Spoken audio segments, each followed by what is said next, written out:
Bismillahirrahmanirrahim.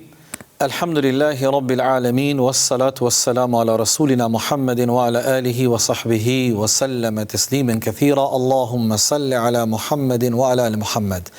Amma ba'du, gjithhamdi, falenderimet dhe lavdia e plotit takon të madhit Allah fuqi plot. Salate dhe salame pareshtur dhe çdo herë i dërgojmë më të dashurit ton, më të madhit pejgamber Muhammedit ton të dashur alayhi salatu wassalam. Miq të nderuar, assalamu alaikum wa rahmatullahi wa barakatuh. Me lejen e Allahut fuqiplot, prap po takohemi edhe në një takim të ri në kuadër të këtij udhëtimi dhe këtij cikli të emisioneve tona besimi dhe etika në Kur'anin famlart. Në emisionin e kaluar jemi ndalur dhe kemi folur rreth normave etike dhe fesë. Do të vazhdojmë prap me temën e njëjtë. Në emisionin e kaluar, kur kemi folur për normat etike dhe feja, kemi thonë dëshirojmë të nënvizojmë me theks të veçantë ato norma etike, respektivisht ato obligime dhe detyrime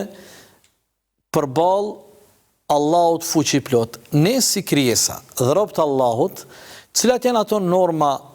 fetare, cilat janë ato obligime dhe detyrime islame, të cilat norma neve na obligojnë në raport me krijuesin ton te baraka wa taala. Kemi përmend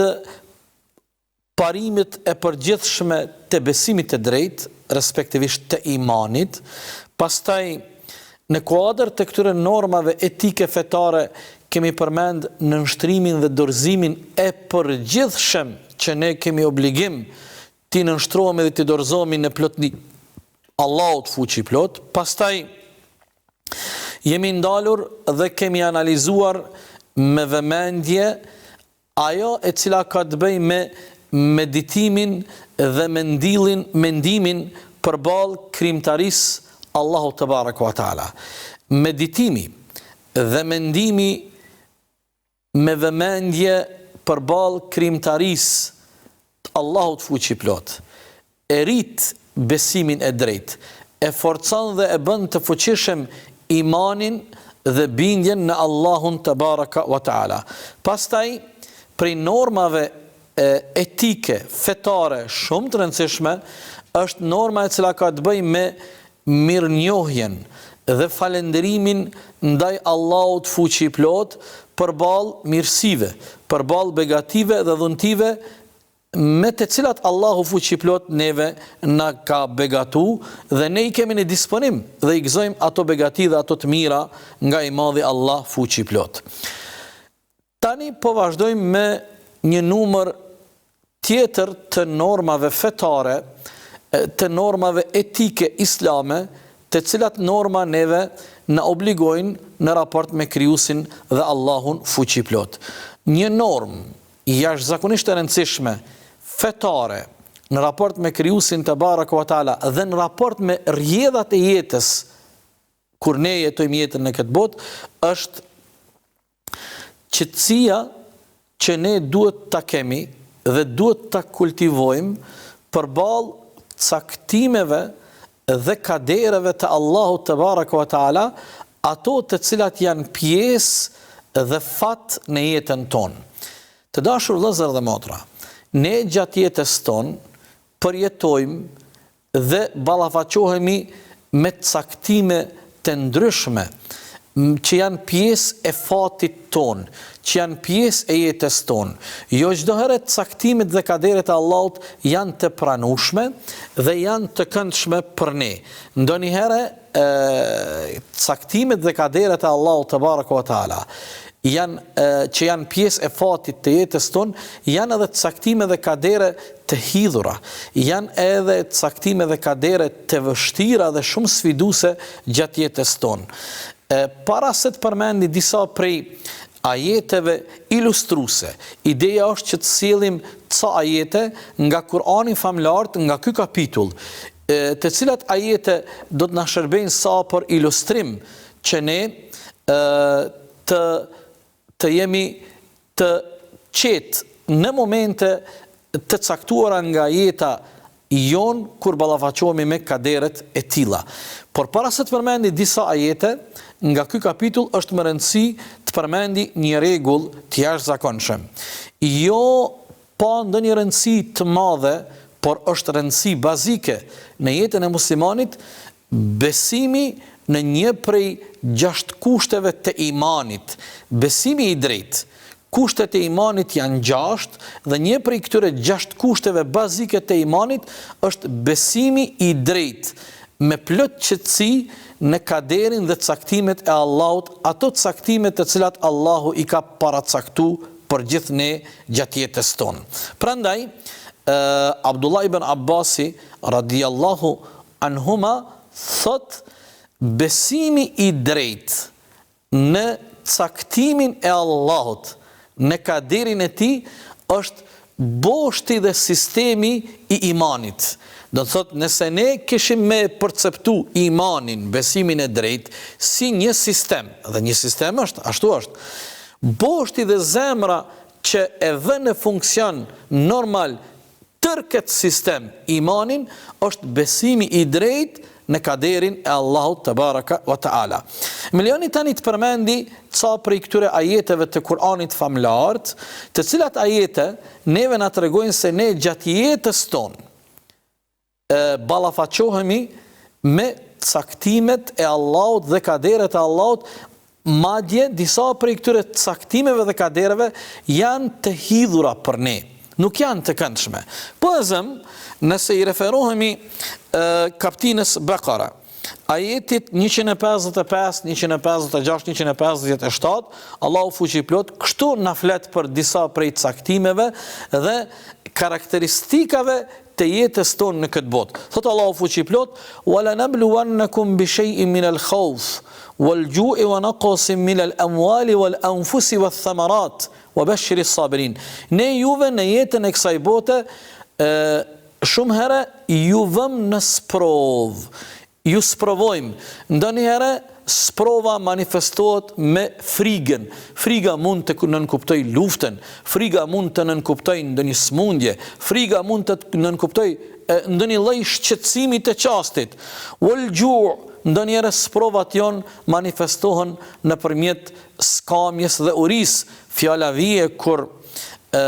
popuj të caktuar në momente të caktuar përjetojnë luftra, apo ndonjë fatkeqësi natyrore, apo kriza të rënda ekonomike, dhe varfria dhe skamja, uria në këtë rast, që përmendet në mënyrë decisive,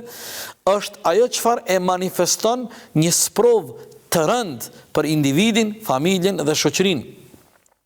Wa naqsin min al-amwal, ndonjëherë Allahu neve në jetën tonë këtë botë na sprovon duke na privu nga pasuria, duke qenë të goditur me kriza të ndryshme ekonomike. Wal anfus,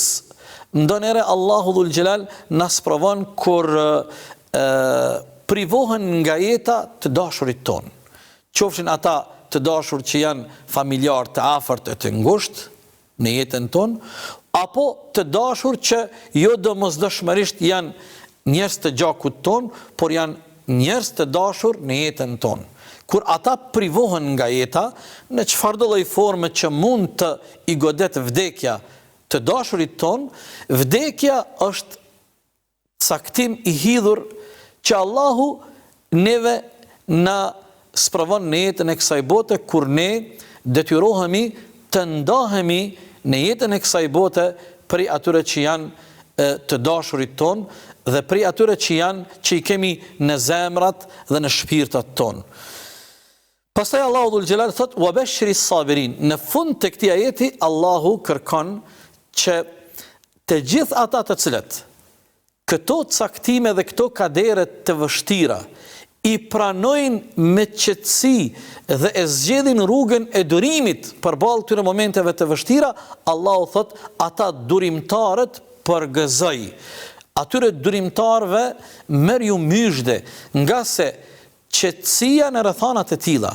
Dhe durimi në këtë gjendje është rruga më e duhur, është rruga më e mirë, është rruga më e arsyeshme dhe rruga më e mençur që njerëzit të cilët ballafaqohen me provat e tilla e kanë zgjedh rrugën e dur, prandaj Allahu fuqi i plot i përgëzon durimtarët dhe shiqoni si vazhdon ajeti. Alladhina idha asabatuhum musiba. Tash Allahu na flet dhe na tregon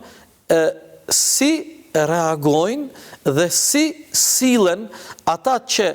me qetësi dhe me durim mundohen me i menaxhu momentet dhe caktimet e hidhura dhe kaderet e rënda që Allahu na sprovon në jetën e kësaj bote. Alladhina idha asabatuhum musibatun, gjithë ata të cilët në jetën e tyre i godet një fatkeqësi, nga cili do lloj qoftë kjo fatkeqësia. Ajeti paraprak Allahu po tregon se për dikënd fatkeqësia manifestohet kur po zëm atyre ju mungon qetësia dhe siguria, ballafaqohen me frigë dhe me llojet e frigës, dikush sprovohet me skamje, uri e fukarallok, i treti me smundje, i katërti me mungesë të bereqetit e stabilitetit ekonomik, i pesti sprovohet kur privohen nga jeta të dashurit e tij, familjarët e tij, njerëz të gjakut e kështu me radhë. Cilën do sprovë që ne e përjetojmë, çfarë do lloj fatkeqësie nga cili do lloj i këtyre fatkeqësive neve mund të na godet, Allahu thot, ata fatkeqësinë e presin në qetësi, me durim dhe thon inna lillah wa inna ilaihi rajiun, ne jemi të Zotit dhe te Zoti do kthehemi. Do të thot, cila do mund të jetë sprova që neve na godet në jetën e kësaj bote, ne fillim e fund i drejtohemi, i përulemi, i mbështetemi Zotit ton te baraka wa taala. Andaj,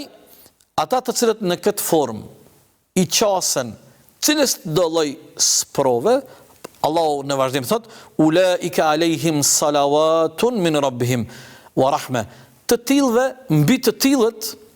kur goditen me fatkeqësi dhe sprovat e kësaj bote dhe ata kështu sillen,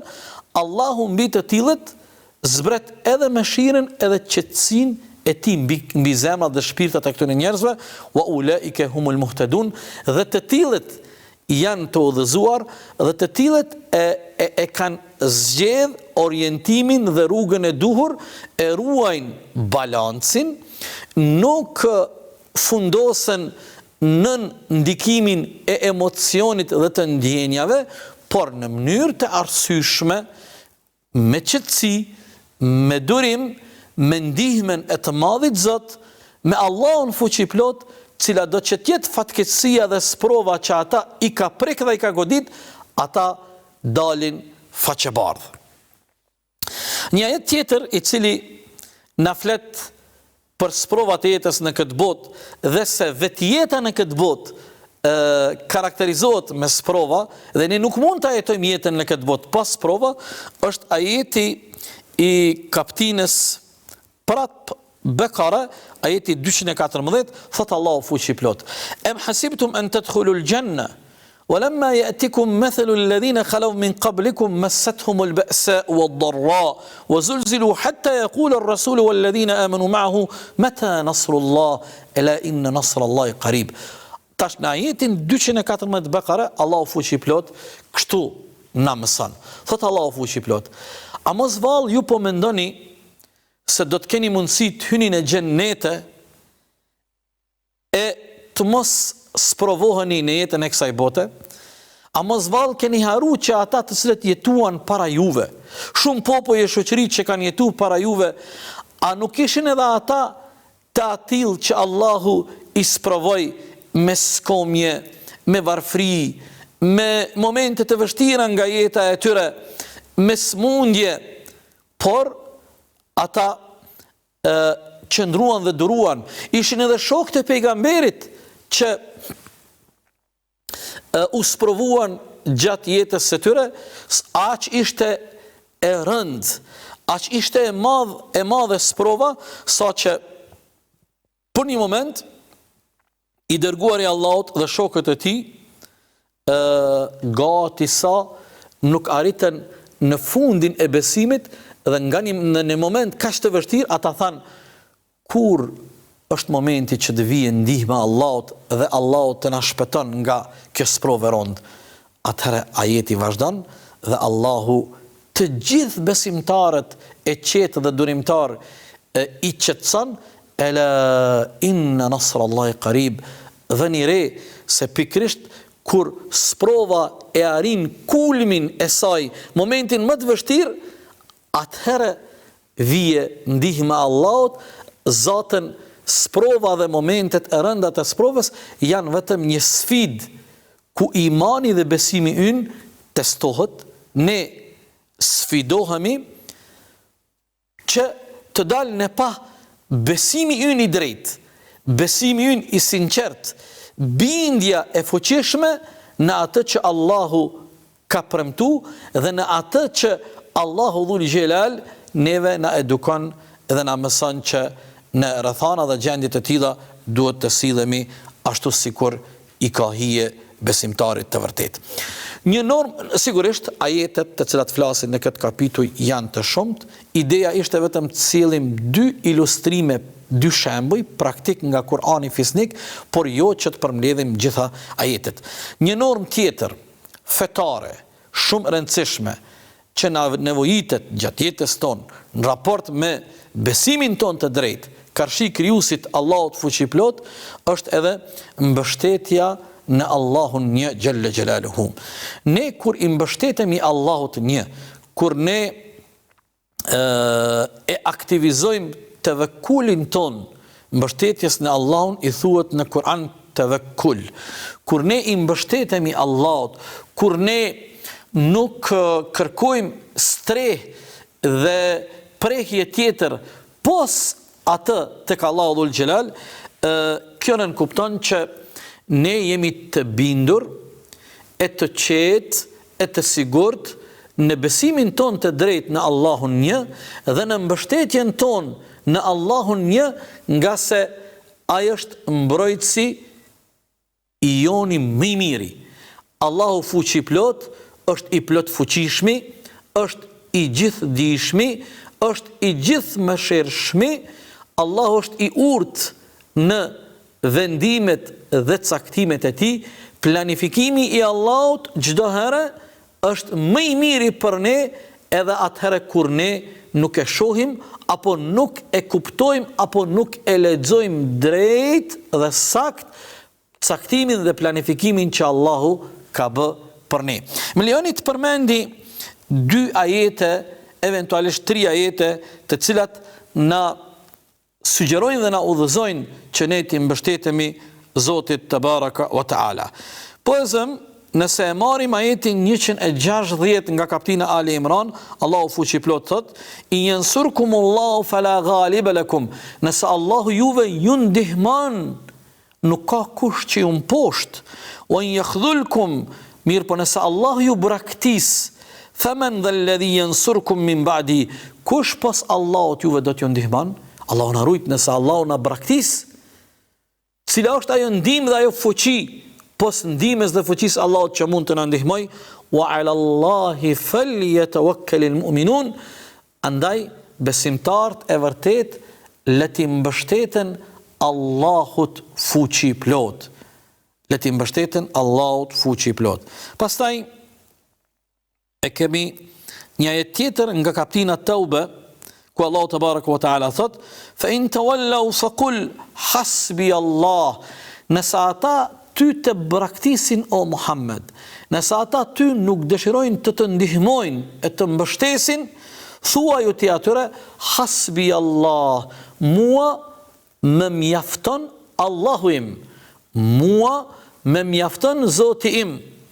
la ilaha illa hu, nuk ka zot tjetër pos Allahut një, i cili është një i vetmi i pa fillim, është i fundit, i pambarim,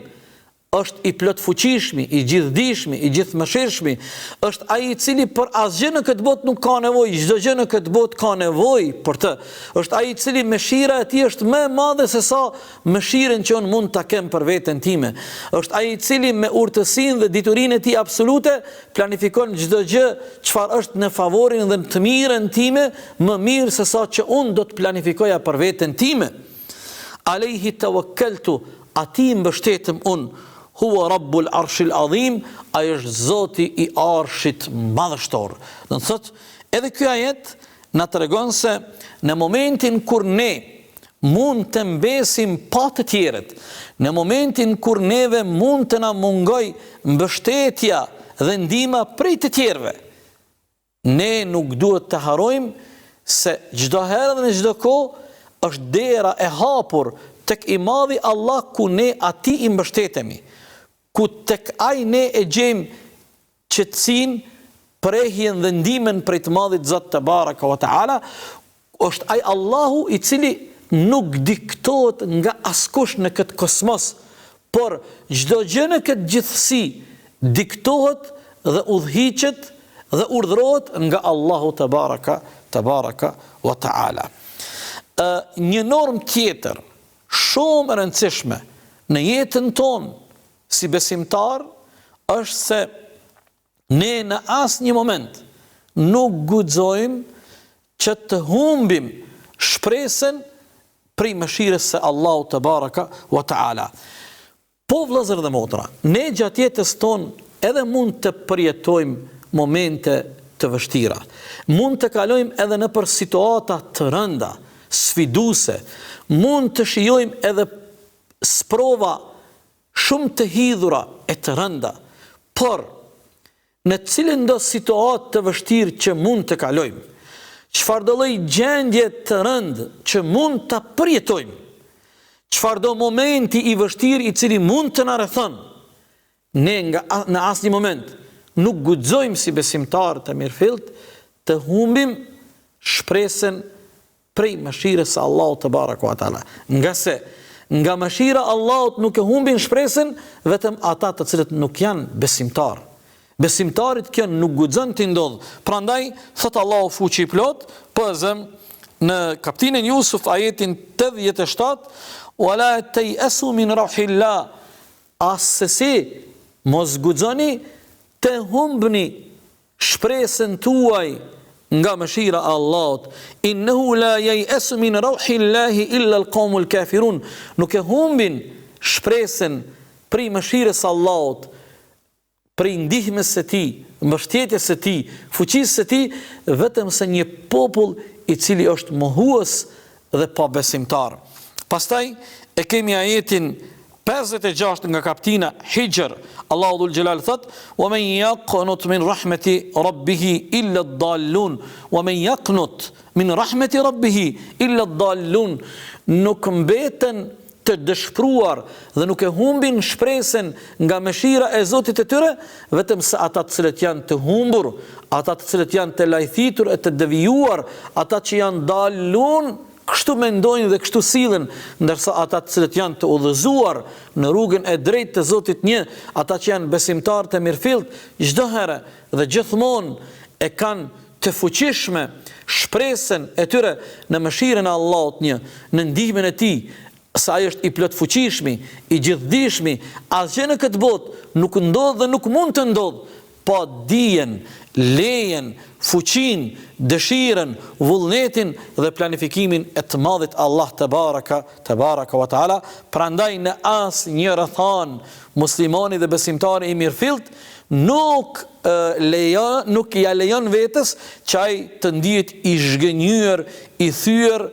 dhe të humb shpresën në mëshirën e të madhit Allah te baraka wa taala. Këtu do të ndalem të bëj një pushim të shkurtër dhe do të kthehemi me normat e tjera të cilat janë të domosdoshme në jetën tonë në raport me fen dhe Allahun te baraka wa taala. Pas pak do të takohemi inshallah.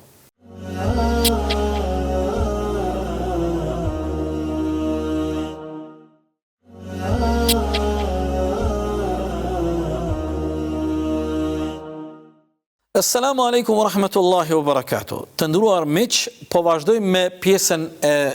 mbetur nga ky takim, inshallah taala i dobishëm për gjithë ne, një normë tjetër fetare me shumë rëndësi në jetën tonë si besimtar dhe një obligim dhe detyrim i joni karshi Allahu te baraka wa taala është ajo e cila ka të bëjë me obligimin që ne e kemi në përmbushjen e zotimeve dhe asaj bese që ne i kemi jep Zotit ton te baraka wa taala. Ne si rob të Allahut, ne si besimtar të mirëfillt, kemi zotime dhe jemi besatu para Allahut një për detyrimet dhe obligimet që i kemi si besimtar.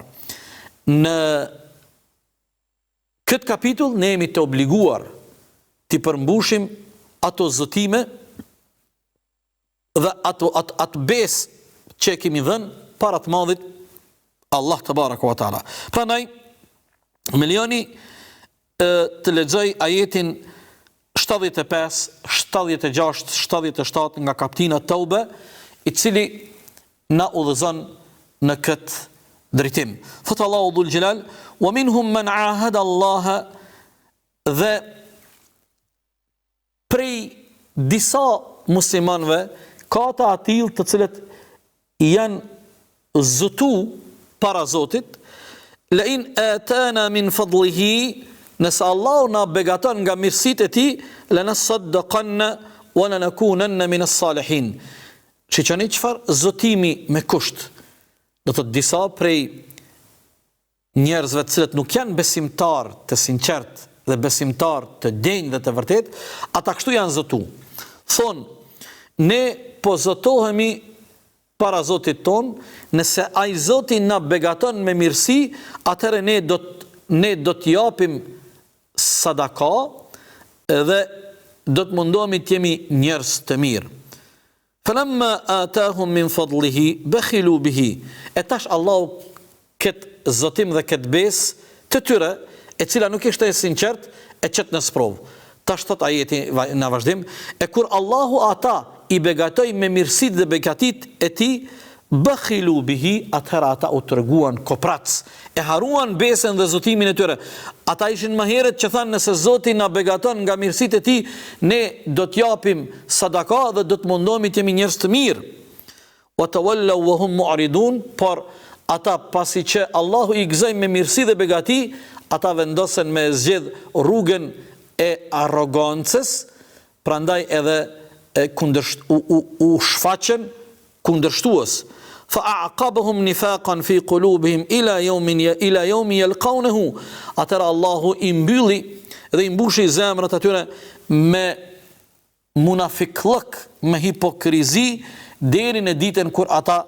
do të takohen me të. Bima akhlafu Allah ma wa'adu. Dhe kjo atyre ju ndodhi për faktin se ishin ata të cilët e shkelen zotimin dhe besën e tyre, ishin ata të cilët nuk e përmbushën premtimin që u zotun para Allahut dhul Jalal, wa bima kanu yakdhibun. Në fakt ata ishin vetëm gënjeshtar, ata edhe në aspektin e besimit nuk ishin besimtar, ishin vetëm gënjeshtar, ata edhe në besën dhe në paraqitjen para pejgamberit ishin jo të sinqert dhe ishin hipokrit, prandaj ata e morën atë çfarë e meritojnë. Në të anën tjetër, në anën e kundërt, ne si musliman dhe besimtar të vërtet që duhet të jemi inshallah taala, nuk guxojmë në asnjë rrethon që premtimet dhe zotimet tona, besën që ne ja kemi jap Allahut në gjitha raportet tona me Allahun, në gjitha obligimet dhe detyrimet që i kemi karshi Allahut, nuk guxojmë që besimi ynë të jetë i kushtëzuar, nuk guxojmë që në besimin ton të mos jemi të sinqert, por në zotimet tona dhe besën që ja kemi jep Allahun dhe premtimet tona që i kemi para Allahut duhet t'i përmbushim me qëllim që ta konfirmojmë e ta vërtetojmë besimin ton të sinqert dhe imanin ton të drejt në Allahun te baraka wa taala. Një normë tjetër shumë më rëndësi, e cila ndërlidhet me fetarin dhe jetën tonë në këtë botë, është se duke u nisur nga ai parimi se jo të gjithë njerëzit janë besimtar, duke u nisur nga ai rregulli se jo të gjithë njerëzit janë fetar dhe respektojnë normat fetare, respektojnë normat islame e kështu me radhë, në rrethana dhe në momente kur kemi të bëjmë apo edhe bashkë bisedojmë me njerëz të atill, madje edhe që mund të mos besojnë fare. Në momentet e tilla duhet të jemi të kujdesshëm dhe njerëzit e tillë nuk duhet t'i provokojmë deri në atë mas që ata pastaj në shaj reaksioni të flasin fjalë të pamatura në raport me Zotin te baraka wa taala apo në raport me të vërtetat e mëdha që ndërlidhen me fenë tonë, qoftë me pejgamberin alayhis salam, qoftë me Kur'anin apo me norma tjera të rëndësishme në fenë tonë. Do të thotë, ne si bashkëbisedues me këtë kategori të njerëzve duhet të jemi të kujdesshëm dhe nuk duhet të hapim biseda dhe nuk duhet të shkon biseda deri në atë mas që ne të humbim kontrollin mbi bisedat tona e që në fund ata e pastaj të flasin apo të bëjnë komente apo të japin deklarata që mund të jenë të rënda në raport në hak me Allahu dhul Gjelal dhe në raport me fen, nga se ne pastaj edhe e bartim përgjithsin. Prandaj thot Allahu dhul Gjelal në Kur'anin famlart, në kapitullin An'am, ajeti 108, "Wala tasubbu alladhina yad'una min dunillahi fa yasubbu Allaha adwan bighayri ilm." Ju në asnjë rrethon zotnat e atyre që ata kanë marrë zotnat tjetër kanë pos Allahut, mos i shani, mos i fyni, se pastaj ata në si shej reaksioni dhe hakmarrje munden Zoti na rujt me shajt Allahun e bëjnë këtë në mënyrë armiqësore, e bëjnë këtë nga fanatizmi e kështu me radhë. Këtu nuk është vetëm fjala për besimin e drejtë në Zotin një, po kjo është parimi më i rëndësishëm, por këtu në këtë ajet pastaj hyn edhe çështjet të tjera. Do të thotë, mirë, disa njerëz, elhamdulillah, ka pak njerëz që munden me pas guximin waliadhu billah edhe të bëjnë blasfemi,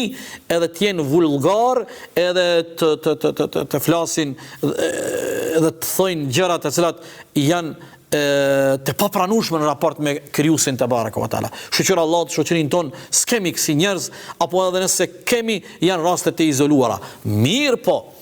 në kuadër të bashkëbisedave që ne i bëjmë në raport me bisedat fetare, duhet jemi të kujdesshëm dhe të matur në aspekte tjera, nga se një pjesë e shoqërisë tonë nga pa dijenia e disa edhe të frymzuar ideologjikisht në mënyrë armiqësore edhe bëjnë kufër. E shprehin mohimin dhe kundërshtimin e tyre, disa janë më armiqësor, disa janë më fanatik, disa janë më të qetë, por është detyra jona që gjatë bashkëbisedimeve tona me këto kategoritë njerëzve të mos i tërheqim ne bashkëbiseduesit ton deri në situata të tilla kur ata edhe pastaj nga motivet e tyre të ndryshme blasfemojnë edhe flasin fjalë kufri, fjalë të rënda që në peshorën e Kur'anit dhe të pejgamberit alayhis salatu wassalam janë veprime shumë të rënda, prandaj ne duhet të kemi kujdes dhe a priori të nisemi nga drita dhe fryma e këtij ajeti që na porosit në kapitullin An'am, mos ja ushani ju atyre zotrat, ideologjit, bindjet që i kanë, se pastaj ata në shej reagimi dhe urrejtje, Allahu na rujt, do të flasin fjalë të rënda që edhe neve na lëndojnë shpirtërisht, por edhe cënohet ajo e cila është shariati i Allahut te baraka wa taala. Një normë tjetër e rëndësishme gjatë jetës tonë që duhet ta kemi parasysh është falja e namazit. Një normë dhe një detyrë e rëndësishme për muslimanët në jetën tonë gjatë kësaj bote. Falja e namazit është një prej 5 shtyllave të Islamit. Namazi është një detyrim dhe një obligim për çdo musliman dhe muslimane që në momentin kur ata e arrin moshën madhore, janë të moshritur, fizikisht edhe psikikisht janë të shëndosh, obligohen me detyrimin e faljes së namazit. të dënruar vëllezër dhe motra, jam shumë i sigurt se edhe shumë hoxhallar të respektuar, qoftë nëpërmjet kamerës së PIS TV-s, apo edhe në xhamit tona gjithandej, apo edhe në adresat e tjera, hoxhallarët në vazhdimsi i kushtojnë një vëmendje dhe një kujdes të jashtëzakonshëm detyrimit të faljes së namazit. Debati në mesin e ulemave dhe kokave islame gjatë gjithë shekujve, nga koha e shokëve të pejgamberit alayhis salam e deri në kohën tonë, po themi afërsisht për 1500 vite, debati rreth detyrimit dhe obligimit të faljes së namazit është debat shumë serioz. Dietarët islam nuk kanë arsyetu në asnjë rrethon ata të cilët e mohojnë obligueshmërinë e faljes së namazit. Debati rreth namazit është për ata njerëz dhe ato kategoritë njerëzve që nga dembelia dhe ndonjë arsye tjetër janë neglizhent dhe janë gafila përballë këtij detyrimi të madh. Në të kundërtën, Allahu te baraka wa taala pas imanit dhe besimit të drejtë dhe shahadetit, vepra e parë që ne si musliman do të llogaritemi dhe do të gjykohemi dhe do të na kërkohet llogari është pikërisht namazi. Është pikërisht namazi, prandaj namazi është shumë i rëndësishëm për gjithë ne si individ, por të dashurit e mi, namazi është shumë i rëndësishëm edhe për evladet dhe fëmijët dhe familjarët tonë, nga se në atë shtëpi ku instalohet dhe në atë shtëpi ku antarët e asaj familje edukohen mbi frymen e këtij detyrimi, edukohen mbi frymen e kryerjes dhe faljes së namazit me rregull në kohën e tij, ajo familje i ka të gjitha para dispozitat me lejen e Allahut të jetë një familje e mbar dhe problemet dhe rreziqet në këtë familje do të jenë shumë më të vogla dhe do të jenë shumë më të lehta dhe do të rikuperohen të lashat dhe problemet brenda kësaj familje ma lehtë për dallim prej një familje tjetër ku aty nuk praktikohet falja e namazit. Sigurisht se numri i ajeteve të cilat neve na kërkojnë që kjo normë fetare të kryet dhe të falet namazi është shumë i madh. Kemi më shumë se 90 ajete në Kur'anin famlar ku Allahu kërkon nga ne si besimtar edhe të falim namazin, por edhe të japim zakatin. Kryesisht thirrjet në Kur'an kur vinë për faljen e namazit, vinë thirrje së bashku për faljen e namazit dhe dhënien e zakatit. Sigurisht se normat islame janë të shumta ku Allahu te baraka wa taala kërkon nga ne që të kemi parasysh gjatë jetës tonë në raport me krijuesin dhe Allahun te baraka wa taala. Kisha me përfundu këtë temë jashtëzakonisht të gjerë, por jemi mundu të përmbledhim disa prej atyre normave bazike me dy norma të rëndësishme që duhet të kemi parasysh. Norma e radhës është pendimi dhe taubeja që ne duhet ta kemi parasysh si normë gjatë tërë jetës tonë. Ne kemi nevojë permanente të pendohemi dhe të kthehemi tek Allahu te baraka wa taala për të bamat tona dhe për shumë mundësi që na kanë ikë e nuk kemi kryer shumë punë të mira. Prandaj pendimi dhe taubeja e jon është permanente tek Allahu te baraka wa taala. Të frymzuar dhe të motivuar nga shembulli dhe modeli ynë Muhamedi ynë sallallahu alaihi wasallam, i cili çdo ditë brenda ditës 100 herë në ditë ka thënë astaghfirullah wa atubu ilej, kërkoj falje tek Allahu për gabimet e mia dhe tek ai pendohem. Nëse i dërguari i Allahut sallallahu alaihi wasallam e ka pas këtë praktik ditore, 100 herë brenda ditës ka kërku falje, ka bë istighfar dhe është penduar tek Allahu te baraka wa taala, atëherë kjo nuk duhet të diskutohet asnjëherë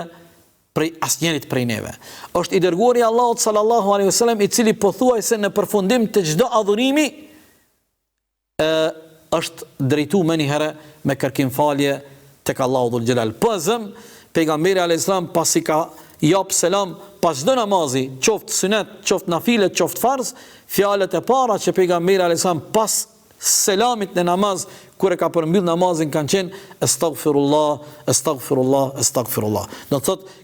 prej namazit sa po doli, kërkon falje tek Allahu dhul xhelal, në kuptimin që nëse nuk kam mujt me e kry namazin në formën më të bukur, nëse nuk kam mund të jem i përkushtuar brenda dhe gjatë namazit tim, atëherë unë kërkoj falje tek Allahu për çdo lloj lëshimi eventual i cili ka ndodhur gjatë këtij momenti, gjatë faljes së namazit e kështu me radhë. Dhe norma e fundit që do ta përmbyllim këtë takim është se një normë shumë e rëndësishme për gjithë ne gjatë jetës tonë në këtë botë, normë fetare, është dashurinë që duhet ta kultivojmë e ta ushqejmë ndaj Allahut te baraka wa taala. Dashuria jonë ndaj Allahut te baraka wa taala është një prej veprave më të dashura tek Allahu dhe një prej veprave më sublime dhe një prej veprave më të rëndësishme për vetveten tonë ne, kur ne e ushqejmë dhe e kultivojmë dashurinë tonë ndaj Allahut te baraka wa taala, dhe kur bëjmë përpjekje që dashuria jonë ndaj Allahut të jetë më e larta, që dashuria jonë ndaj Allahut të jetë dashuria më e madhja, që dashuria jonë ndaj Allahut të jetë dashuri e sinqertë, që dashuria jonë ndaj Allahut të jetë e atill që nuk sfidohet dhe nuk zbehet prej asnjë lloji dashurie tjetër që ne gjatë jetës dashurojmë, nga se ne kemi dashurinë ndaj fëmijëve dhe familjes tonë, kemi dashurinë dhe dëshirën ndaj të mirave të kësaj jete, ndaj pasurisë, ndaj famës, ndaj kësaj, ndaj asaj, dhe prandaj kur kemi të bëjmë me dashurinë ndaj Allahut te baraka wa taala, dashurinë për Allahun dhe dashurinë ndaj Allahut duhet ta kemi në zemrat tona të vendosur në një vend të veçantë ku kësaj dashurie nuk i bën rivalitet asnjë lloj dashurie tjetër në jetën e kësaj bote. Dhe nëse ne arrim tërkohën të përkujdesemi për dashurinë tonë ndaj Allahut, që ajo të jetë më e sinqerta, që të kujdesemi për të sikur kujdesemi për shëndetin tonë, madje edhe më shumë, atëherë Allahu te baraka wa taala në mënyrë reciproke dashurinë tonë ndaj Allahut, ai neve do të na kthen me dashuri edhe më të madhe ndaj nesh.